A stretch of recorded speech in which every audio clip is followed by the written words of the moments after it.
bueno es poder tener tiempos así como iglesia, ¿no? Para recordar acerca de ese amor, ¿no?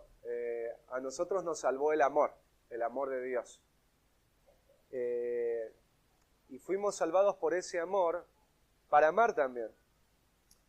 Una de las cosas que yo quería empezar a preguntarte, que vos le preguntes a tu corazón, es esto: ¿cómo sé que conozco a Dios? Los demonios conocen a Dios, ¿no? Si tú le preguntas a las personas del barrio, la mayoría te van a decir que conocen a Dios, pero la pregunta es realmente ¿cómo puedo darme cuenta que conozco a Dios o que alguien conoce a Dios? Miren, vayamos allá a Primera de Juan.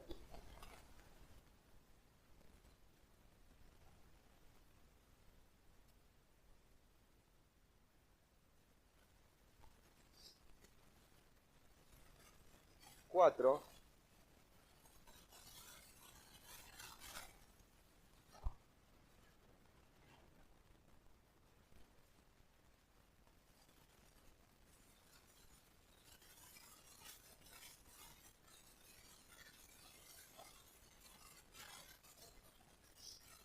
Versículos 7 y 8,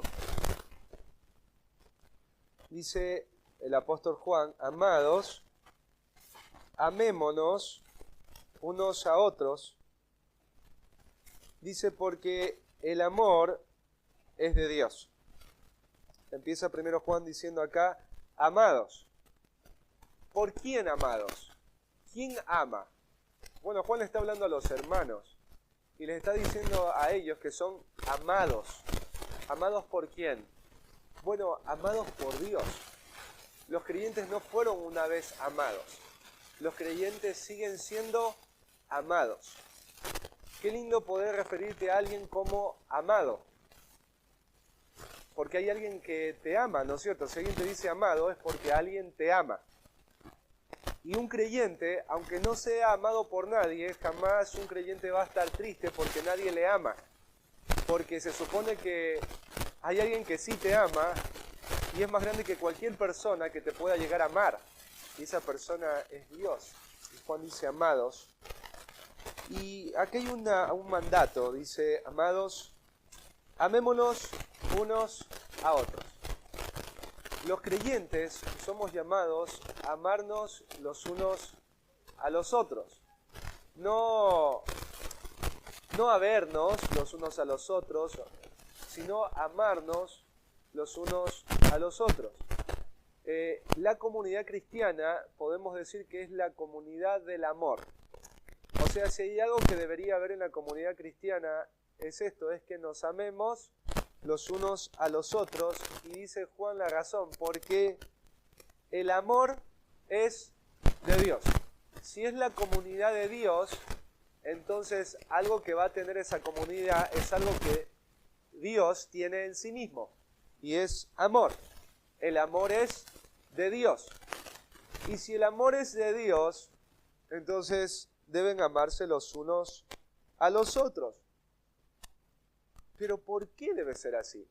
Bueno, ahí sigue diciendo Juan: todo aquel que ama es nacido de Dios. O sea, el amar a otro hermano no es algo que puede venir por algo que viene de la carne. O sea, si alguien viniera acá a la iglesia y nosotros le habláramos de que tiene que amar a los hermanos, por más que nosotros se lo enseñemos, no va a poder hacerlo. Porque para poder amar a los hermanos tiene que ocurrir algo trascendente, algo completamente milagroso, y es ser nacido de Dios, volver a nacer, que es lo que nosotros reconocemos como la regeneración. Cuando Dios nos toma en nuestra muerte y total miseria por causa del pecado, y en medio de esa condición, de ese estado, Él nos transmite una nueva vida. Y en esa nueva vida que Él nos transmite, nos da una nueva naturaleza.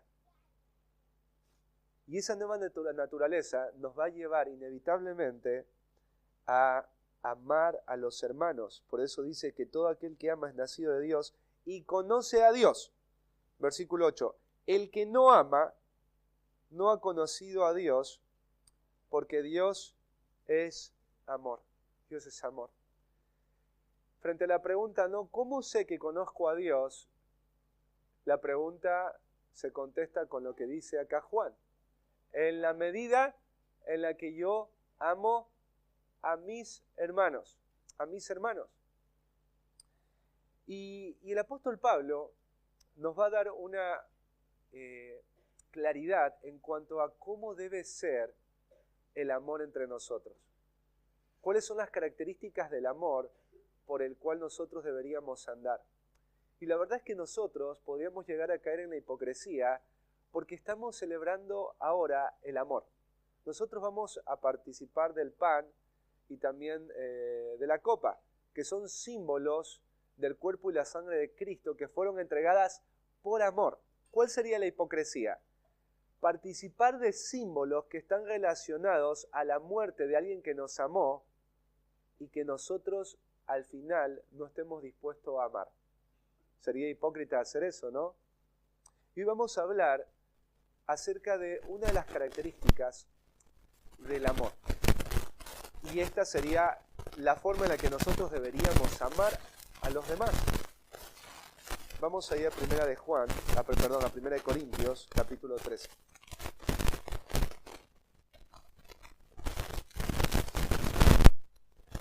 Hemos estado estudiando durante mucho tiempo acerca de las características del camino más excelente, que es el camino del amor.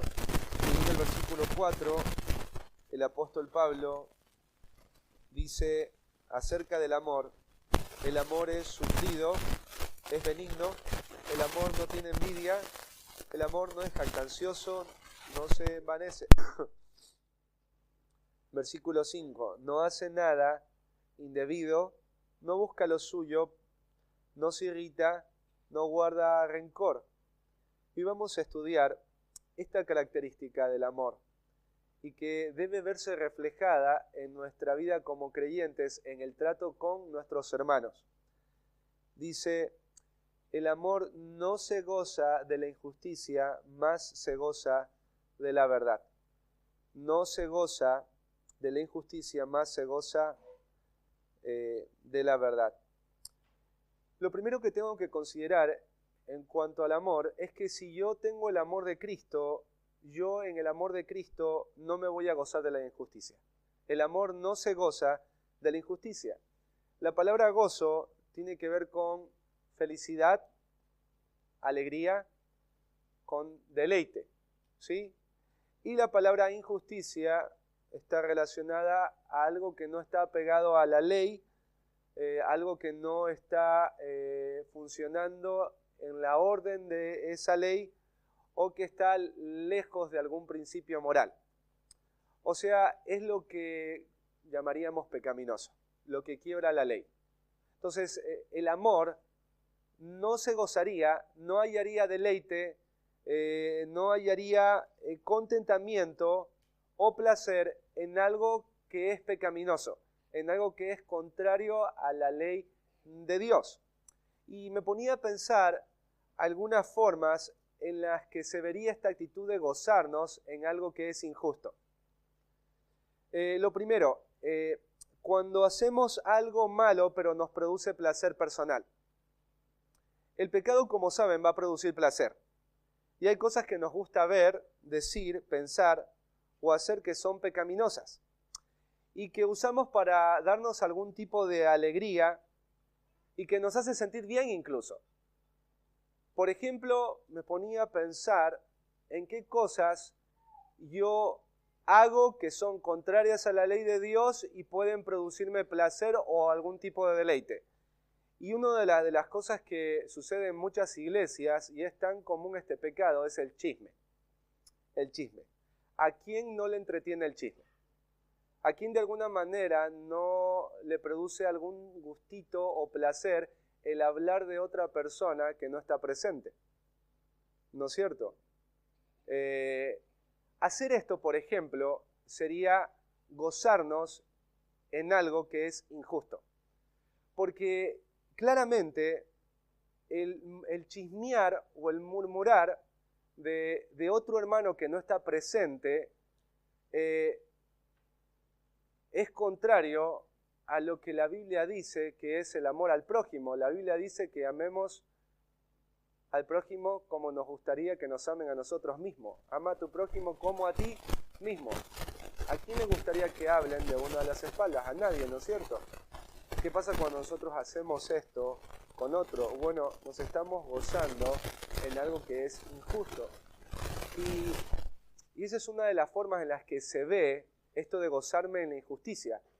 O sea, hay cosas que yo hago en la vida cristiana que, aunque sé que son ofensivas para Dios, porque Dios claramente dice que no las haga, yo me encuentro teniendo placer en ellas. Otra es cuando otros hacen cosas malas y las permitimos porque nos hacen reír o encontramos algún tipo de deleite en ello. Hay cosas también que nosotros no es que hacemos o decimos, pero las hacen otros.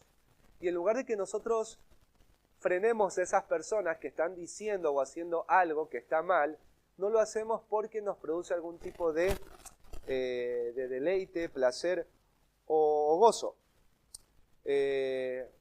A veces pasa, en algún momento no sé si lo habrás vivido, que alguien hizo burla de otra persona y todos se rieron de esa burla, que de alguna manera habrá sido humillante, y todos se rieron de esa cosa que se dijo. Y nadie estuvo dispuesto a frenar a esa persona que dijo ese chiste, incluso uno participó riéndose, porque eso era gracioso. Y no está mal reírse, lo que está mal es que eso gracioso humilló a otra persona. Y es muy común que lo hagamos nosotros los creyentes. No solo que hagamos o digamos cosas que nos producen placer o son ofensivas, sino que permitamos que otros hagan cosas que ofenden o dañan a otros y nos producen risa, placer o gozo. Y eso no debería ser tolerado dentro de la iglesia de Cristo, porque la iglesia debería amar. Y también una tercera es cuando nos alegramos en la desdicha o mal que otro está viviendo. La Biblia nos llama específicamente a llorar con los que lloran. Pero muchas veces nos enteramos de noticias que les pasaron a otras personas y en lo más profundo nos produce placer o gozo de saber que a alguien le fue mal. Y eso refleja un corazón cruel, porque la verdad es que hay personas que nos han hecho daño. Pero ¿qué pasa cuando esa persona que te hizo daño recibe alguna mala noticia o le va mal en algo? Es una tentación para el corazón aguardar un poco de alegría de saber que alguien que te hizo mal a ti la está pasando mal. Y el corazón alegrarse en eso. Y eso sería muy triste de parte de un creyente. Pero en algún momento a todos nos ha pasado.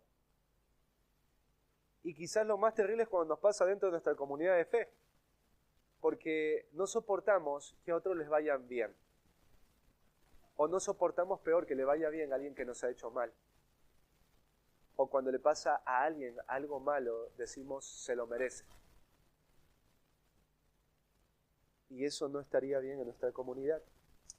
David, por ejemplo, el hombre conforme al corazón de Dios, fue alguien que no se gozó de la injusticia, aun cuando podría haberlo hecho. Miren, por ejemplo, ahí, en 2 de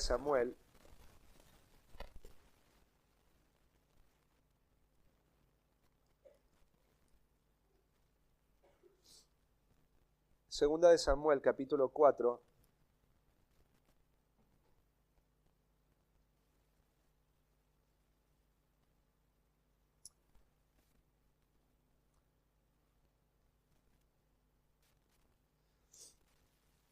del 5 al 12, dice: los hijos pues de Rimón Berotita, Recab y Baana, fueron y entraron en el mayor calor del día en casa de Isboset, que era hijo de Saúl, el cual estaba durmiendo la siesta en su cámara, en su habitación. Y aquí la portera de la casa había estado limpiando trigo, pero se durmió, y fue así como Recab y Baana, su hermano, se introdujeron en la casa. Cuando entraron en la casa, Isboset dormía sobre su lecho en su cámara, y lo hirieron y lo mataron, y le cortaron la cabeza, y habiéndola tomado, caminaron toda la noche por el camino del Arabá. Y trajeron la cabeza de Isboset a David en Hebrón y dijeron al rey, he aquí la cabeza de Isboset, hijo de Saúl, tu enemigo. Pongan atención en eso. Hijo de Saúl, tu enemigo, que procuraba matarte.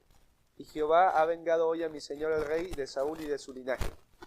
Y David respondió a Recab y a su hermano Bana, hijos de Rimón Berotita, y les dijo, vive Jehová, que ha redimido mi alma de toda angustia, que cuando uno me dio nuevas o buenas noticias, diciendo, he aquí Saúl ha muerto, imaginándose que traía buenas nuevas, yo lo prendí, y le maté en Siclag en pago de la nueva. Cuanto más a los malos hombres que mataron a un hombre justo en su casa y sobre su cama. Ahora pues, ¿no he de demandar yo su sangre de vuestras manos y quitaros de la tierra? Entonces David ordenó a sus servidores, y ellos los mataron, y les cortaron las manos y los pies, y los colgaron sobre el estanque en Hebrón. Luego tomaron la cabeza de Isboset, y la enterraron en el sepulcro de Abner en Hebrón. Nosotros aquí vemos la actitud de este hombre conforme al corazón de Dios, porque cuando su enemigo murió, Saúl, alguien que buscaba matarlo, yo no sé si en algún momento tú has estado en una situación donde alguien esté buscando matarte, o sea, que te odie tanto, no sé si alguna vez te pasó eso, pero David vivió esa situación, y por causa de este odio o estos celos que tenía Saúl, él la pasó mal durante mucho tiempo, ¿no es cierto?, huyendo de un lugar para otro, pero cuando se enteró de que Saúl murió, David lo lloró. Y David mató a aquel que le había hecho daño a Saúl, ¿no es cierto? Y ahora vemos que lo mismo sucede cuando matan a su hijo, al hijo de Saúl. Estos hombres pensaron que le iban a dar una buena noticia y que iban a ser recompensados, pero David los terminó matando. David no era un hombre que se gozaba de la injusticia, ¿sí? Sabes, yo quiero hacerte algunas preguntas, porque el corazón se va acostumbrando, y lo peor que podemos hacer es hacer que nuestro corazón se acostumbre a lo que está mal. ¿En qué cosas pecaminosas encuentras deleite o regocijo? ¿Qué cosas que haces a ti te producen placer y gozo? Sé sincero, porque ahora vamos a participar de la cena del Señor, y qué triste que al mismo tiempo en que encuentras gozo en Cristo, estés buscando o encontrando gozo en algo que es pecaminoso, en algo que tú sabes que ofende a Dios, porque tú sabes que lo ofende. Quizás lo estés ocultando, pero tú sabes que ofende a Dios. ¿Es esta tu realidad? ¿Encuentras regocijo, deleite en lo malo que otros dicen o hacen delante de ti o cuando están con otros? Porque a veces tú quizás no participes del mal de una forma activa porque no lo estás haciendo tú, pero cuando lo hacen otros tú también lo celebras. Que era lo que yo les contaba con el tema del chisme. O sea, hay gente que le gusta el chisme y hay otros que les gusta escuchar los chismes. Tanto el chismoso como el que escucha, los dos igual son personas que no se están gozando de lo justo sino de lo injusto, y está mal que lo hagan de esa manera, ¿no? ¿Hay algo parecido así que estés haciendo? ¿Te alegras o experimentas placer cuando un tercero la está pasando mal o tiene alguna tragedia y desdicha en su vida? ¿Hay alegría o hay dolor y llanto cuando eso sucede? Cuando le sucede a alguien que vos amas, quizás no vas a decir se lo merece, pero quizás personas que no son buenas contigo, personas que son, diríamos, tus enemigos, cuando les pasa algo, ¿en tu corazón albergas algún tipo de alegría, de deleite? ¿Pasa eso? No debería pasar. Volvamos ahí al texto en Primera de los Corintios. El amor no se goza de la injusticia, pero veamos, ¿de qué se goza el amor? Bueno, el amor se goza, dice acá Pablo, se goza en la verdad. Se goza en la verdad. Esta palabra verdad tiene que ver con sincero, con aquello que es conforme a la realidad. Específicamente tiene que ver con todo aquello que está en armonía o en conformidad con la voluntad revelada de Dios. Eso es lo verdadero.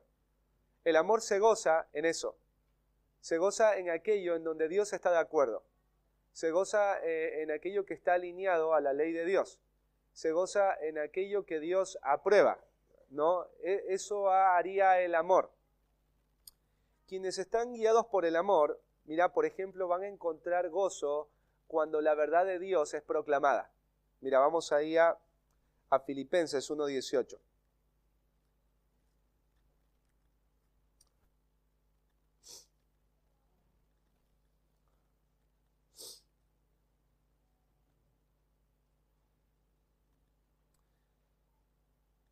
Dice que pues, que no obstante, de todas maneras, o por pretexto o por verdad, Cristo es anunciado, y en esto me gozo y me gozaré aún. El apóstol Pablo se gozaba porque habían otras personas que, aunque no estaban teniendo buenas intenciones al momento de proclamar el Evangelio, Pablo se goza porque, aunque no lo están haciendo con buenas intenciones, están predicando la verdad. Y Pablo se goza. Pablo es alguien que ama. Y cuando alguien ama, se goza en aquello que es de la verdad. Dios ha enviado a predicar la verdad. Y cuando tú estás caminando en el amor, a ti te goza que se esté predicando la verdad de Cristo. Te goza. Para ti esto es una muy buena noticia. Pero también aquella persona que está en el amor se goza cuando las personas de alrededor están viviendo de acuerdo a la verdad. Mira, miremos acá en Tercera de Juan.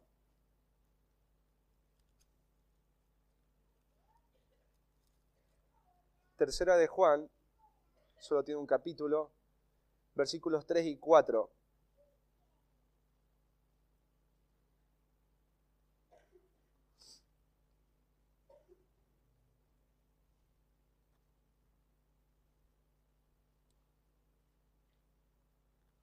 Dice, pues mucho me regocijé cuando vinieron los hermanos y dieron testimonio de tu verdad, de cómo andas en la verdad. No tengo yo mayor gozo que el oír que mis hijos andan en la verdad. Entonces, una persona que anda en el amor se deleita cuando los hermanos están caminando en la verdad. Esto de caminar en la verdad significa que los hermanos están obedeciendo lo que Cristo les mandó. Que los hermanos están viviendo vidas que agradan a Dios. Entonces acá el autor se goza en eso. Y una persona que está en el amor se goza cuando los hermanos de su iglesia están obedeciendo a Cristo. Eso debería ser un gozo para todos nosotros. Como debería ser también una tristeza saber que un hermano no está caminando en la verdad. Debería producirnos algo. O sea, si yo sé que un hermano no está caminando en la verdad y a mí solamente me queda como el chisme para contar en la semana y a mí no me produce ni dolor ni gozo, hay algo que está mal conmigo. Porque debería ser natural que yo me entristezca cuando un hermano no está caminando en la verdad, pero debería alegrarme cuando un hermano está caminando en la verdad. De la misma manera, aquel que anda en el amor se goza en obedecer a Cristo. ¿Sabes? Una de las cosas que pensamos de la obediencia es que la obediencia es como cuando tus papás te quieren dar un medicamento que es malo, pero te dicen que es bueno, ¿no es cierto?, para tu enfermedad. Cuando uno habla de la obediencia, a veces uno no se alegra cuando uno habla de la obediencia. Pero la obediencia debería ser un deleite para los creyentes y un gozo, porque la obediencia es la forma en la que nosotros le mostramos a Dios que le amamos. Jesús dijo, el que me ama guardará mis mandamientos. Entonces, cuando tú estás caminando en el amor, la obediencia no es algo que te presiona, no es un obstáculo, no lo ves como algo amargo, no, y ahora tengo que obedecer a Dios, y ahora tengo que servir, y uno lo hace con angustia. Cuando alguien está caminando en el amor, uno se goza de obedecer a Dios. ¿Te alegras cuando la verdad de Dios es proclamada a otros? ¿Hay alegría en ti? ¿Te regocijas o te contentas cuando ves a los hermanos de la iglesia caminar en la verdad o obedecer la verdad? ¿Hay gozo cuando tienes que amoldar tus decisiones o tu conducta a la verdad revelada de Dios? ¿Cómo está tu amor en relación a esto? ¿Eres alguien que se goza de la injusticia o se goza de la justicia? ¿Cómo podrían describir tu vida cristiana?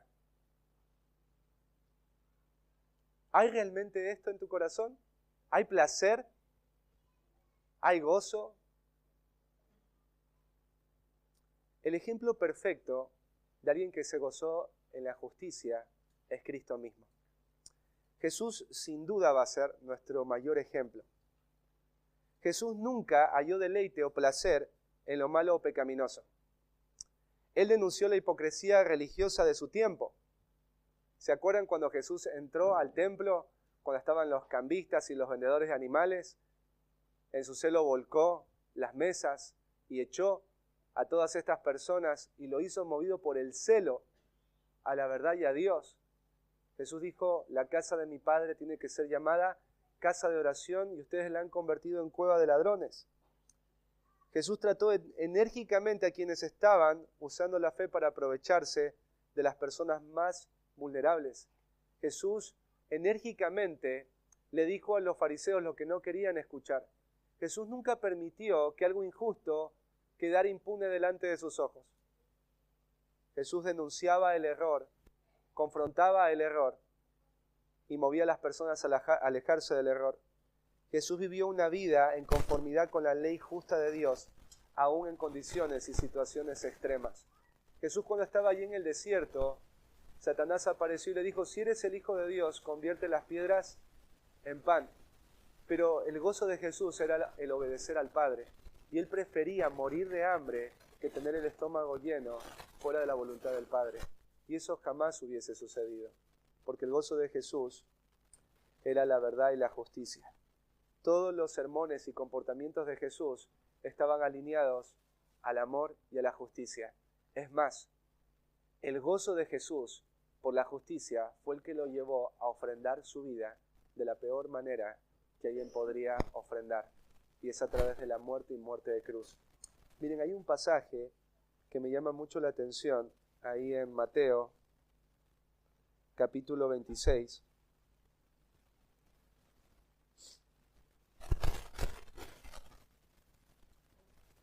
Versículos 47.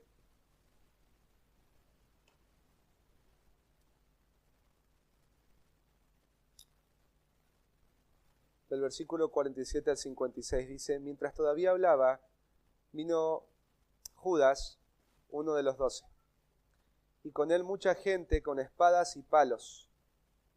Mateo 26, del 47 al 56.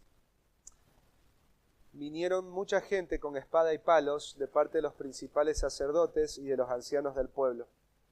Y el que le entregaba les había dado señal diciendo, al que yo besare, ese es, prendedle. Y enseguida se acercó a Jesús y dijo, salve maestro, y le besó. Y Jesús le dijo, amigo, ¿a qué vienes? Entonces se acercaron y echaron mano a Jesús y le prendieron. Pero uno de los que estaban con Jesús, extendiendo la mano, sacó su espada e hiriendo a un siervo del sumo sacerdote le quitó la oreja. Entonces Jesús le dijo, vuelve tu espada a su lugar, porque todos los que tomen espada, espada perecerán. ¿Acaso piensas que no puedo ahora orar a mi Padre y que Él no me daría más de 12 legiones de ángeles? Pero ¿cómo entonces se cumplirían las Escrituras de que es necesario que así se haga? En aquella hora dijo Jesús a la gente, como contra un ladrón habéis salido con espadas y con palos para prenderme. Cada día me sentaba con vosotros enseñando en el templo y no me prendisteis. Mas todo esto sucede para que se cumplan las Escrituras de los profetas. Entonces todos los discípulos, dejándole, huyeron. En esta escena tú puedes ver claramente la vida justa de Cristo, el amor que Él tenía por la verdad. ¿Sabes? Jesús en el versículo 53 le dice a uno de los discípulos, ¿acaso no crees que yo puedo orar a mi Padre y que Él no me daría más de 12 legiones de ángeles? Pero si hago esto, ¿cómo se cumplirían las Escrituras? El gozo de Jesús era cumplir la voluntad del Padre. El gozo de Jesús era la justicia. El gozo de Jesús era andar y caminar en la verdad. Y si hoy nosotros estamos hoy celebrando esta gracia a través de la cual todos los que estamos acá hemos sido bendecidos, es por ese amor que no se gozó en lo injusto. Es por ese amor que se gozó en la verdad. Es por ese amor que estuvo dispuesto a venir y a tomar nuestro lugar para que nosotros a través de su muerte podamos tener acceso libre a la presencia misma de Dios. Y hoy podamos tener un futuro y una esperanza. Cuando estaba ahí en el hospital, por la cirugía de la Luchi, había momentos muy difíciles porque había gente llorando, ¿no es cierto? La gente tiene miedo a la muerte. Cuando fui al hospital de 32 había una mujer que gritaba y decía, no quiero morirme, prométame, doctor, que yo no me voy a morir. Y sabes que nadie te puede prometer que no vas a morir. Todos vamos a morir, hermanos. Pero Jesús dijo, el que cree en mí, aunque esté muerto, vivirá. Jesús vino a morir para que nosotros ya no tengamos más miedo de la muerte. El gozo de Jesús fue haber cumplido la voluntad del Padre. Él es nuestro ejemplo y nosotros deberíamos también seguir ese mismo ejemplo, gozarnos en buscar cumplir la voluntad del Padre, aunque no sea fácil el proceso. Que ese sea nuestro gozo. El obedecer de la misma manera que Jesús obedeció. El buscar gozarnos en lo mismo que Jesús se gozó. Si tu gozo no es la justicia, o si te estás gozando en algo injusto, esta es tu oportunidad también para pedir perdón y la mía. Porque estamos acá para participar sabiendo que somos pecadores, pero pecadores redimidos por la gracia de Cristo para vivir una vida distinta. Una vida de amor que nos lleve a no gozarnos más de lo injusto, sino a gozarnos de todo aquello que es verdadero, para gloria y alabanza de Dios. Amén. Así que vamos a ponernos de pie.